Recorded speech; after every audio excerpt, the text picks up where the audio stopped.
Early winter in Boston, clouds were gathering in the sky, hinting at snow. Melissa Hopkins gazed out the window of the hospital pharmacy, feeling the end of a long day. There was a pile of prescriptions on her desk, but the clock already showed it was time to leave. "Melissa, you should head home now. Lizzie must be waiting," said Martha, the senior pharmacist, with a gentle voice. Melissa returned a grateful smile and began taking off her white coat. "Thank you. David said he would be home early today, so I want to prepare dinner for the family." Melissa's soft expression and gentle demeanor were why patients trusted her as a pharmacist. In her eyes, one could see both the strength she had gained from overcoming past pain and the anticipation of new happiness. As she left the hospital, a cold wind caressed her cheeks. Melissa tightened the scarf around her neck and hurried toward the parking lot. Once in her car, she immediately checked her cell phone. There was a message from her daughter's babysitter. "Lizzie is doing well today." But she said something unusual. She said, "Something is moving in Mommy's tummy." What an imaginative child she is. Melissa smiled. 6-year-old Lizzie had always been surprisingly perceptive. Perhaps she had sensed something even before Melissa realized she was pregnant.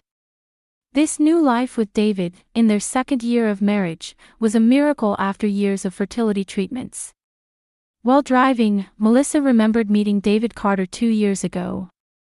He had visited the hospital as a pharmaceutical sales representative, and his sincere attitude and warm smile had captured her heart. For her, struggling with loneliness as a single mother after her divorce, David's presence was like a beacon of light. What she appreciated most was how David loved Lizzie as if she were his own daughter. How many times had Melissa shed tears watching him play catch with Lizzie in the park on holidays or read her bedtime stories at night? If there was one small shadow, it would be the presence of David's mother, Edna. "The woman who stole my son." Melissa could sense this was what Edna thought whenever she felt the woman's cold gaze. Though Edna was outwardly polite, it was clear she viewed Lizzie as another man's child, especially. Despite this, Melissa tried to maintain a good relationship with her. When she arrived home, Lizzie came running out of the entrance. Seeing her daughter with golden curls bouncing and blue eyes shining, Melissa's fatigue instantly vanished. "Mom. Today we learned about constellations at school." Melissa hugged her daughter and kissed her cheek. "Really? What constellations did you learn about?" Lizzie began proudly sharing her astronomical knowledge. Midway through her story, she suddenly fell silent and placed her small hand on Melissa's stomach. "Mom, is a baby growing in here?" Melissa gasped in surprise. She hadn't told anyone yet. "Why do you think that, Lizzie?" "I saw it in a dream. A small light was shining in your tummy." Melissa smiled and stroked her daughter's head. "Daddy and I weren't completely sure yet. But yes, it seems we're having a baby." Lizzie remained silent for a while, staring at Melissa's stomach. Eventually, she said in a small voice, "Mom, is that baby going to be okay?" Melissa was puzzled but answered reassuringly, "Of course. It's going to be a very healthy baby." Lizzie nodded, but there was still a shadow of something unsaid in her eyes. While preparing dinner, David came home. With his dark brown hair and refreshing smile, he opened his arms to welcome Melissa as always. "Welcome home," Melissa said, embraced in her husband's arms. "I've prepared a special dinner tonight." David looked into his wife's eyes and asked, "Did something happen?" Melissa answered with a smile, "Lizzie already knows. She knows we're having a baby." Joy spread across David's face.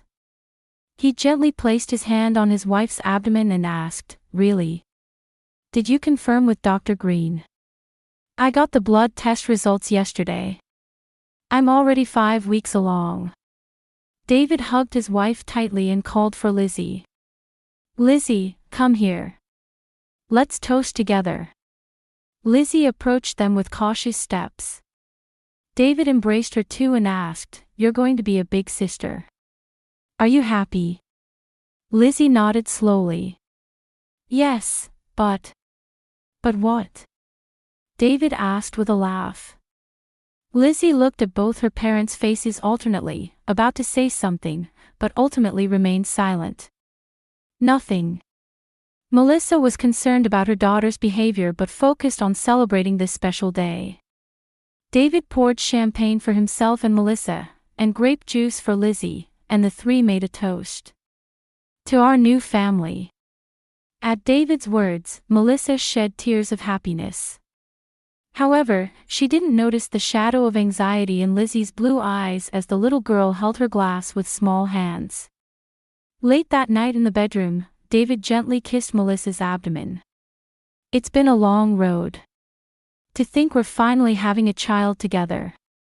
Melissa, running her fingers through her husband's hair, replied, "Including Lizzie, we'll have 3 children." David quickly corrected himself. "Of course. Lizzie has been my daughter from the beginning. Blood ties don't matter." Reassured by his words, Melissa fell asleep feeling happy. However, in the middle of the night, she heard small sobs coming from Lizzie's room. Rushing there, she found Lizzie trembling in bed. "What's wrong, Lizzie?" "A bad dream." Lizzie looked up at her mother with tear-stained cheeks. "Mom, please don't have that baby." Melissa was shocked and embraced her daughter. "Why? Are you afraid of becoming a big sister?" Lizzie shook her head slightly. "No, the baby is in danger." "It's all right, Lizzie. It's just a bad dream," Melissa comforted her. "Let's go back to sleep." On a spring morning in Boston, entering her 7th month of pregnancy, Melissa was surprised at how pale she looked in the mirror. For the past few weeks, she had been experiencing headaches, fatigue, and occasional numbness in her limbs. As a pharmacist, she was sensitive to changes in her body, but being her first pregnancy, she also felt considerable anxiety. "Are you okay?"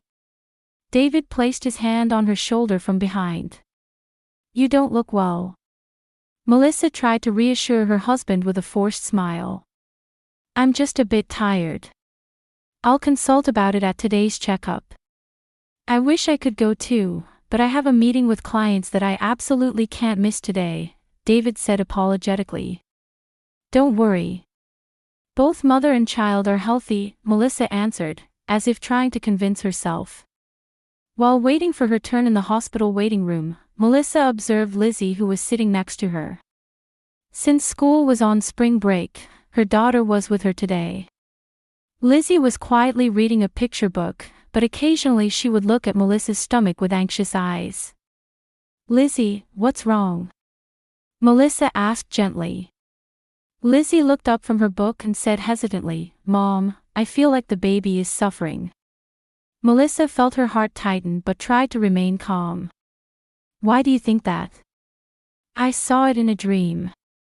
The baby was saying, "Help me." Lizzie's blue eyes were serious. Melissa stroked her daughter's head and said, "It's just a dream, Lizzie. The baby is growing well." Mrs. Hopkins, a nurse, called, and Melissa and Lizzie headed to the examination room. Dr. Rachel Green was an experienced obstetrician who had been monitoring Melissa's pregnancy from the beginning. She greeted Melissa with a kind smile, but as the examination progressed, her expression clouded. "Your blood pressure is a bit high. And you're showing symptoms of anemia," Dr. Green said while writing something in her chart. "Let's do some additional blood tests to be safe." The test results came back a few days later. There was concern in Dr. Green's voice. "There are some abnormalities in your numbers, but they're not at a serious level yet. However, we need to monitor your progress carefully from now on." Melissa sighed in relief. "Is the baby okay?" "There are no particular problems with the fetus's development, but I'm concerned about your health," Dr. Green said with a serious expression. "Have you noticed anything unusual? Any changes in food or environment?" Melissa thought for a moment.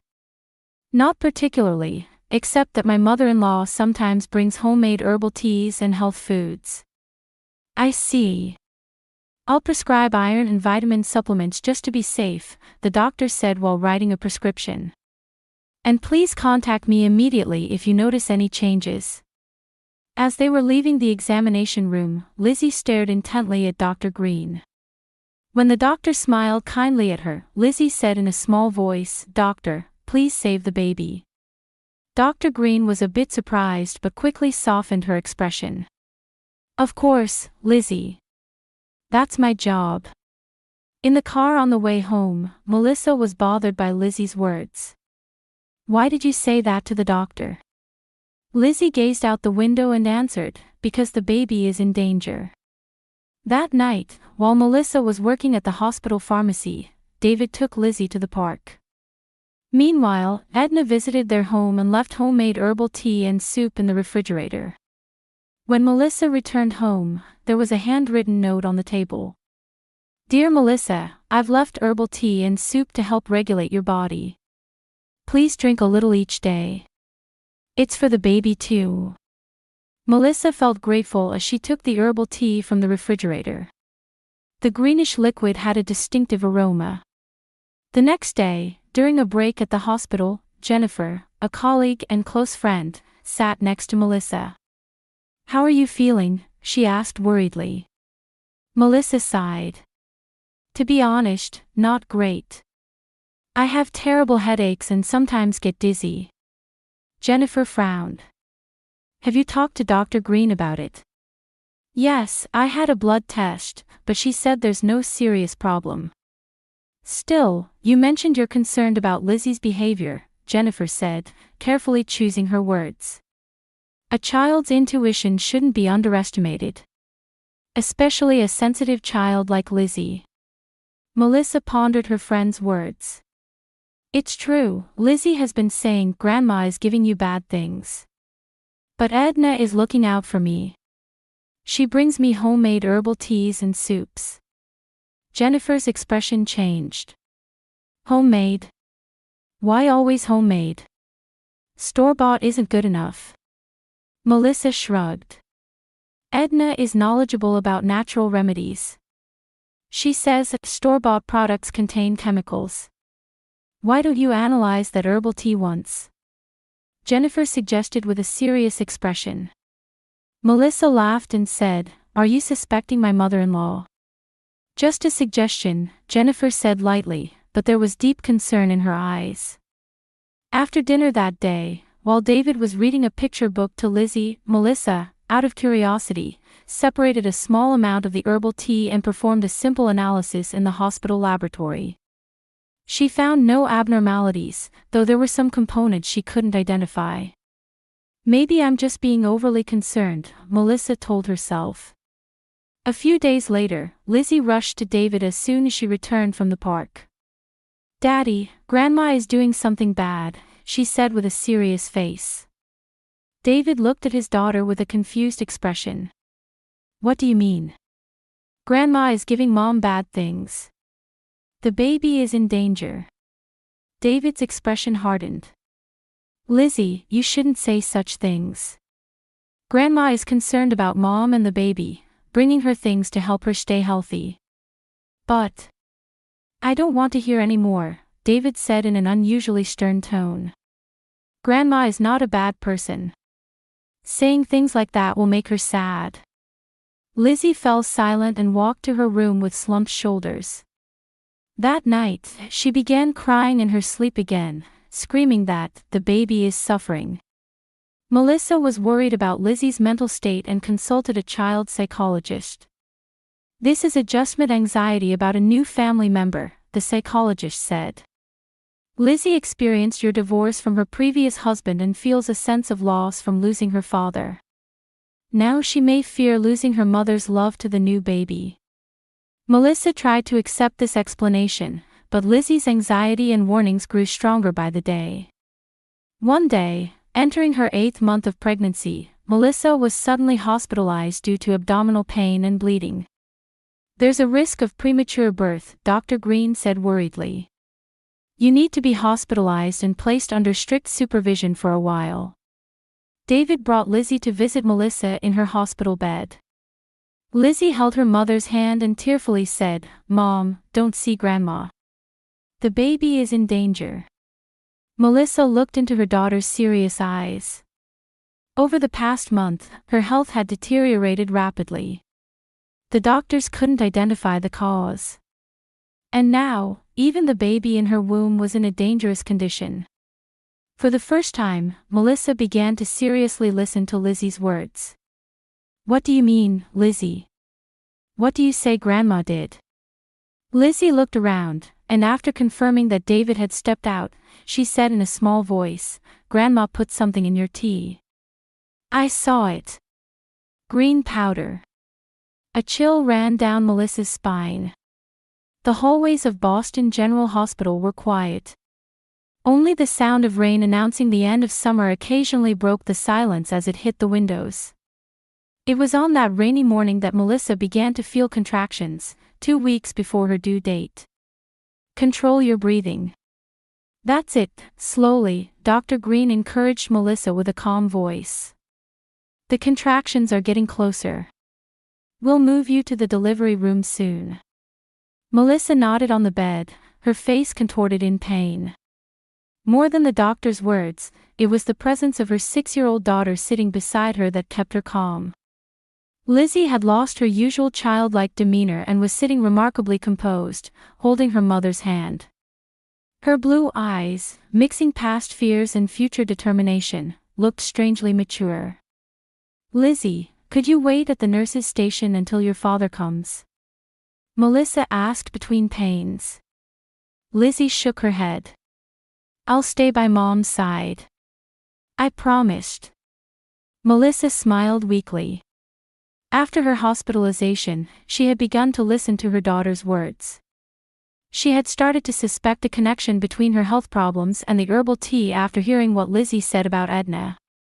However, she hadn't had the courage to tell David. Suddenly, the door opened and David hurriedly entered the hospital room. "Melissa." "I rushed out of the meeting as soon as I heard." He rushed to his wife's side and gently kissed her forehead. "Are you okay? How's the pain?" "Manageable." Melissa tried to smile, but her face contorted as the next wave of contractions hit. David placed his hand on his daughter's shoulder. "Lizzie, you've done well. Thank you for not leaving Mom alone." Lizzie looked up at her father with an unusually serious expression and said, "Daddy, don't let Grandma come." David was momentarily confused but quickly regained his gentle smile. "Don't worry. Today is a special day for Mom and the baby. We won't let anyone interfere." Nurses entered the room and began preparing to move Melissa to the delivery room. While David was checking his cell phone in the hallway, Lizzie held Melissa's hand and whispered in her ear, "Mom, don't be afraid. I'll protect you." Melissa gazed at her daughter's face. There was a calmness and determination in those eyes that seemed beyond her 6 years. "Thank you, Lizzie. Mom will be fine." On the way to the delivery room, they unexpectedly ran into Edna in the elevator hall. David's mother was wearing a black coat and carrying a small paper bag. "David." Edna's voice was mixed with surprise. "I hadn't heard about the premature birth." "Mom, why are you here?" David was equally surprised. "I brought some herbal tea to cheer Melissa up. It's good for pregnant women," Edna said, holding up the paper bag. Lizzie's face turned pale. She stood close to Melissa's stretcher and glared at Edna. "No!" Lizzie shouted unusually loudly. "Grandma, stay away from Mom." "Lizzie!" David scolded his daughter in a stern voice. Edna's expression didn't change, rather, she looked at Lizzie with what seemed like pity. "Poor thing, it's just jealousy. She's afraid of the new baby being born." Dr. Green intervened. "Ma'am, I'm sorry, but we need to focus on the delivery now. Would you mind waiting in the waiting room?" "Yes, of course," Edna responded obediently, but for a moment, something cold flashed in her eyes. But I want to be there until the end. David placed his hand on his mother's shoulder. Mom, could you wait a bit? I'll be back soon. Before entering the delivery room, Lizzie once again grabbed Melissa's hand and quietly said, "It's okay. I'm watching." "Lizzie, you can't come in here," the nurse said gently. "Please wait in the waiting room with your father." Lizzie reluctantly nodded and sent Melissa a meaningful look before leaving. The delivery room was filled with bright lights and the sounds of medical equipment. Melissa felt the hustle and bustle around her as distant as she surrendered to the waves of contractions. The calm instructions of Dr. Green and the nursing team reached her through the haze of her consciousness.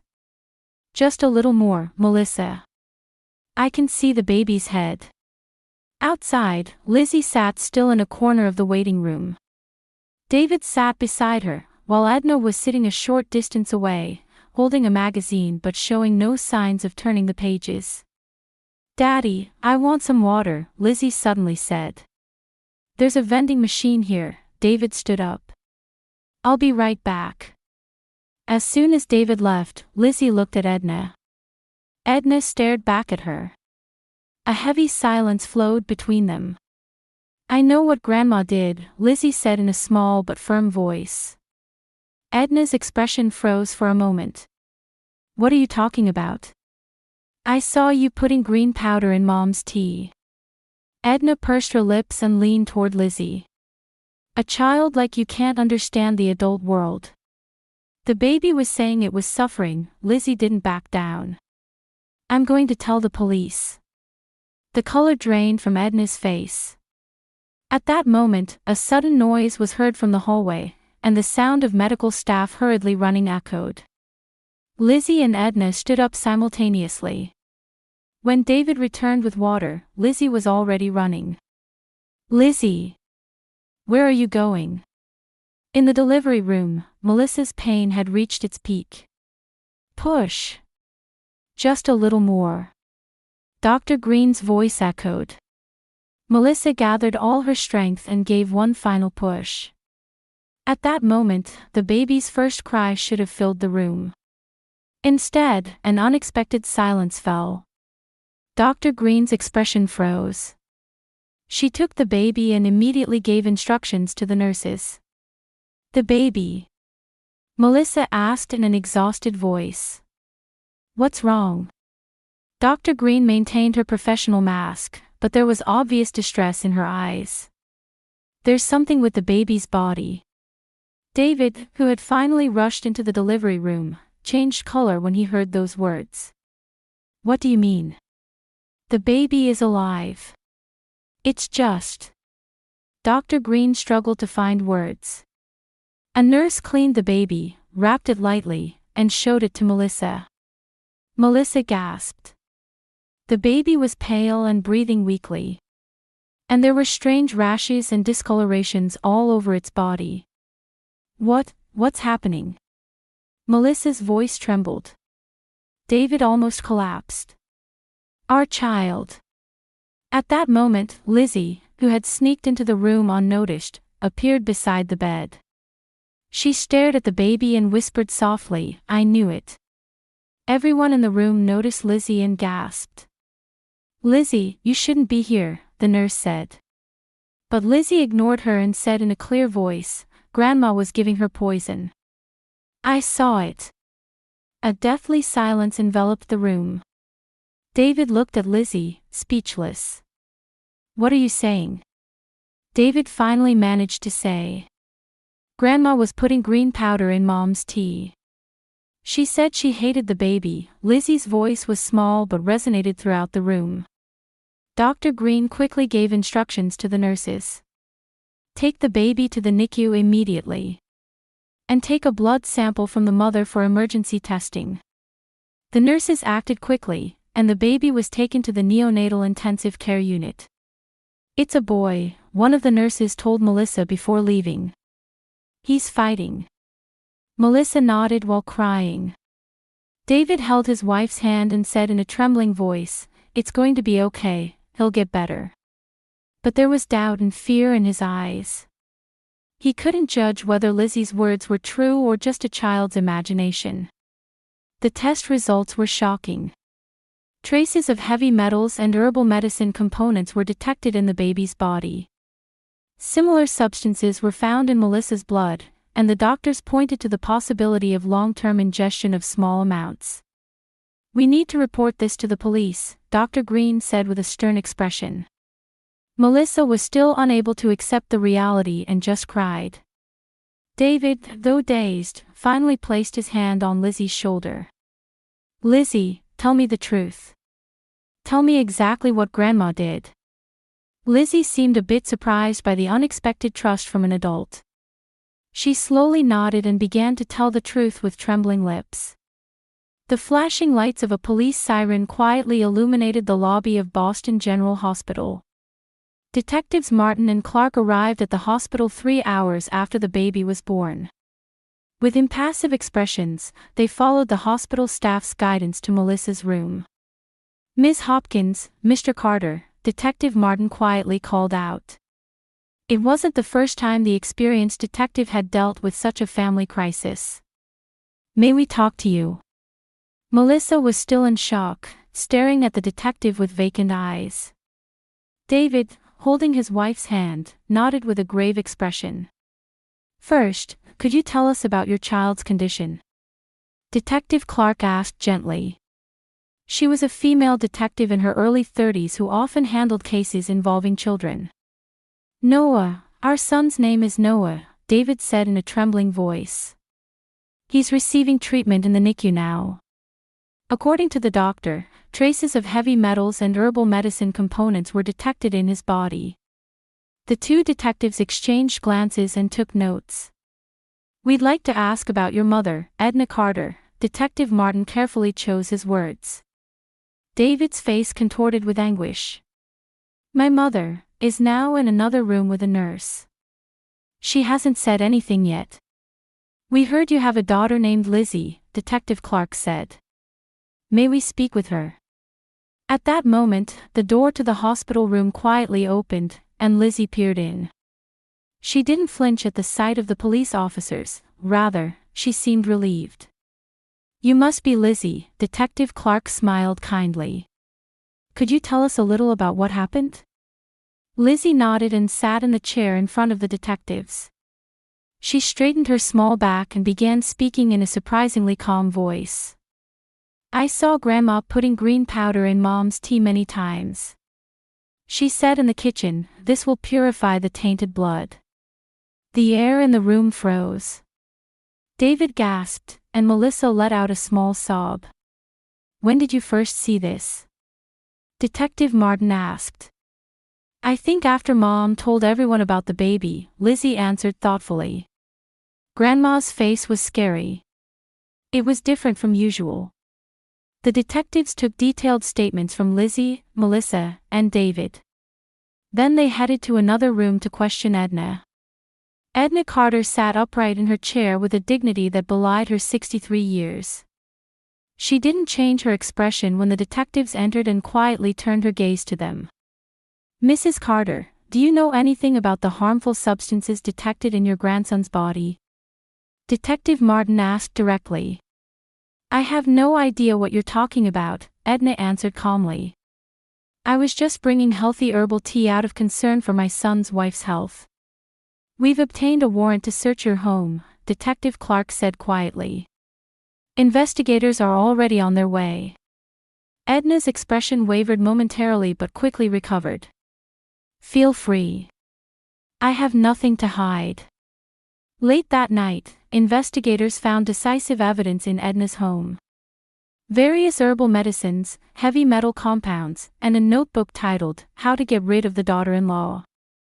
The notebook contained detailed plans to make Melissa mentally unstable and induce a miscarriage as a strategy to get my son back. That wasn't all. In a corner of her bedroom, there were pictures of Melissa and Lizzie with red X marks over them. Confronted with the evidence, Edna continued to resist throughout the night. But by the next morning, she confessed, looking exhausted. That woman is not worthy of my son, Edna said coldly. Especially that stepchild who doesn't carry the Carter blood. I just wanted to prevent the pure Carter bloodline from mixing with tainted blood. Edna's confession reached David's ears. He visited his mother and, with the detective's permission, confronted her. Why, Mother? David asked quietly. His voice was tinged more with deep sadness than anger. Edna stared straight back at her son. It was for your own good, David. You shouldn't have become a family with that woman and her stepchild. David was silent for a long time. Finally, he said quietly, I'm cutting ties with you, Mother. How could you not understand that family is bound by love, not blood? At the hospital, Melissa was spending time alone with Lizzie. Noah was receiving intensive care in the NICU, and the doctors were carefully monitoring his condition. Mom, will Noah be okay? There was anxiety in Lizzie's voice. Melissa answered while embracing her daughter, the doctors are doing their best to treat him. Noah is a strong boy. Lizzie buried her face in Melissa's chest. I could hear Noah's voice. He was saying, help me. Melissa gasped. She was once again amazed at her daughter's extraordinary intuition. If it weren't for you, Noah would have. She choked on her words. Lizzie slowly raised her face and looked into her mother's eyes. Mom, I'm Noah's big sister. I had to protect him. In that moment, Melissa understood from the bottom of her heart that Lizzie was not just a child but a brave soul who had saved this family. In the evening, Dr. Green visited the hospital room with a serene expression. I have good news, she said with a smile. Noah's condition has stabilized a bit. Of course, we're not out of the woods yet, but the appropriate detoxification treatment is beginning to show effects. Melissa and Lizzie looked at each other, finding a ray of hope. When David returned to the hospital room, his expression was bright. I just saw Noah. He's small, but he's a fighter, he embraced his wife and daughter. We will get through this together. Dr. Green's expression became a bit stern. However, to be honest, there may be long-term health issues. There could be developmental delays or immune system problems. Early treatment and rehabilitation will be necessary. No matter what happens, we will face it together as a family, Melissa said with quiet determination. David knelt before Lizzie and said with a serious expression, Lizzie, your brother might not have survived without you.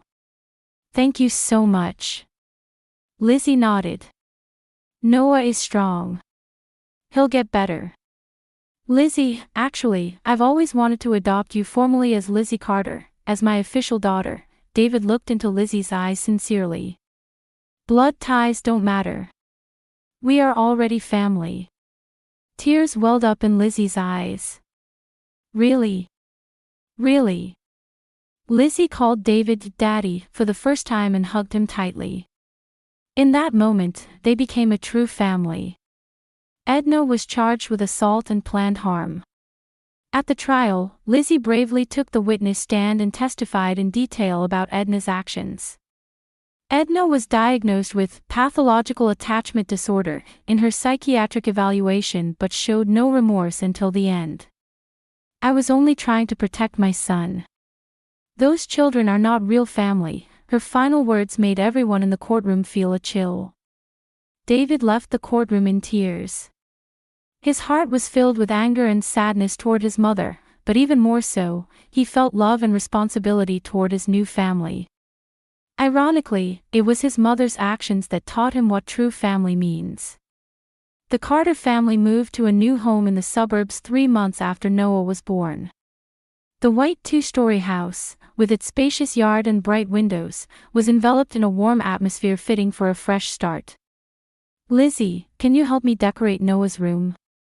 Melissa called to her daughter as she took a star-shaped mobile from a box.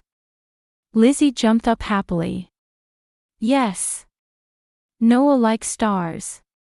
Melissa smiled. She was no longer surprised when Lizzie's intuition proved correct. After 3 months of intensive care, Noah had finally come home.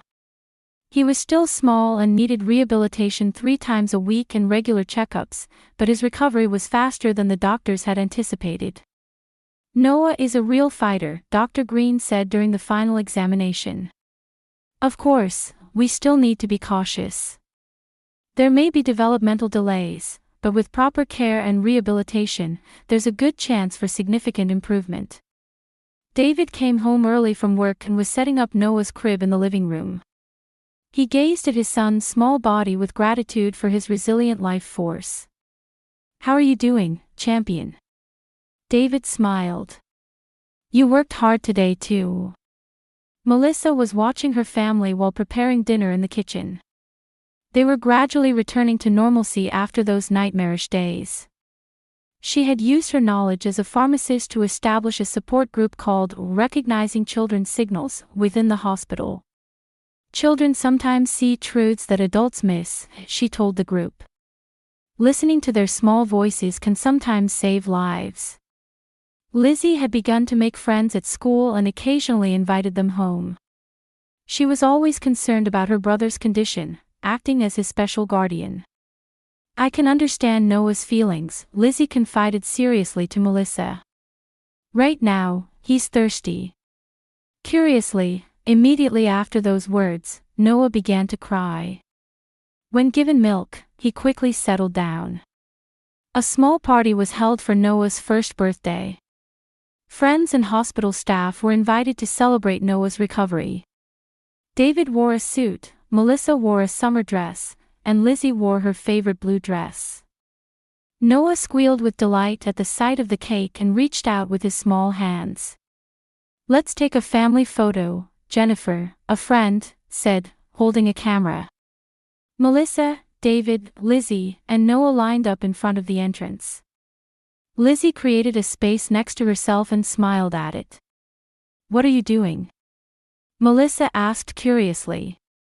Lizzie quietly answered, "Noah's guardian angel is here. Only I can see it." No one doubted her words. Lizzie's special ability had become a normal part of family life. That night, in the bedroom, Melissa told David, "Our family is special. We're bound by ties stronger than blood, even without blood connections." David took his wife's hand and said, "Lizzie taught us what true family means, something my mother could never understand." His mother, Edna, was serving a prison sentence, and David had completely severed his relationship with her. The wounds were deep, but the bonds with his new family were gradually healing them. In Lizzie's room, with moonlight streaming through the window, she reached out to Noah's crib and whispered, "It's okay, Noah. Big sister will always protect you." Noah tightly gripped Lizzie's finger with his small hand and fell asleep with a peaceful expression. The bond of true family, transcending blood ties, quietly enveloped them. And sometimes, in the stillness before dawn, the figure of a guardian angel, visible only to Lizzie, emitted a faint light by the window. A child's pure intuition can sometimes reflect truths invisible to adults. To protect the family.